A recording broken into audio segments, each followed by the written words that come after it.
मित्रांनो, तर कशा आहात तुम्ही?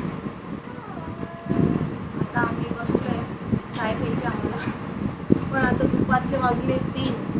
चाय बनवावं की जेवण खावा, काय खायचं? चाय प्यायची बाई, डोकं जाम. आता कोण चाय पितं का ह्या टायमाला?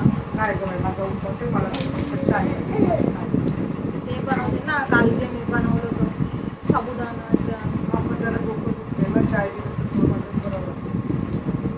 पण आधी तुम्हाला चाय मला तर तुझं काल बनवलं होतं ते दिलं ठीक आहे. पण आता सगळं चाय. हे बघा रिदम कसं खेळतं इथे. माझं स्टँड पूर्ण त्यांनी खराब करायला लागलाय, सारखं हे दे ते दे ते दे. नुसता वैताग देतो बाबा, जे बघेल ते त्याला पाहिजे, जे बघेल ते बघा ना पाहिजे. मस्त. हा ना, नुसतं ऐकतच नाही. रिदम नाहीच ऐकत. त्याच्याच नादामध्ये असतो. काय पण बघितलं की त्याला हवंच असतं. चिचूला तर एवढा मारतो ना बापरे, काय सांगू आपल्याला. किती मारतो. पण कमी नाही, पण तसंच अगं करतो. पण ते हा किती मारतो तिला. मारत ना जैसे को तैसा. नाही पण ऐकतच नाही बरोबर ना ना. मित्रांनो, जे ती बघितलं बदलला तसं तसं त्याला मारते, हवं. तो पण तिला मारतो.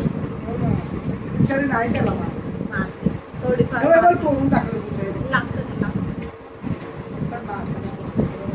काय करायचं. चालेल, मी तुम्हाला चाय बनवते आणि ते बनवते. भेटूया आपण 5 मिनिटात.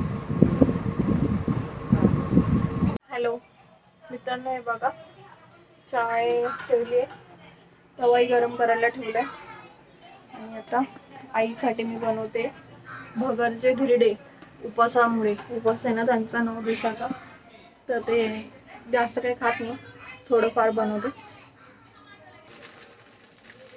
मस्तपणे फ्राय झालंय. आता चटणी गरम करायची राहिली. हे बघा मित्रांनो, तर मी असं धिरडे बनवले. चटणी गरम होते. आता हे मी आईला खायला देऊन येते.